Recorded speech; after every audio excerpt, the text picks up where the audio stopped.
It's a Magellanic Woodpecker, one of the largest of all woodpeckers, and he thinks he's heard a rival.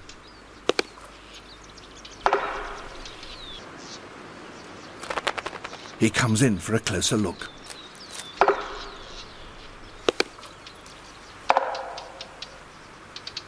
And here's his mate coming to support him.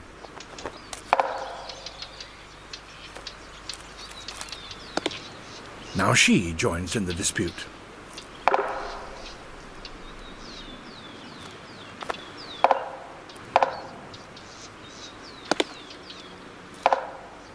He's now on my tree, and his mate is even closer.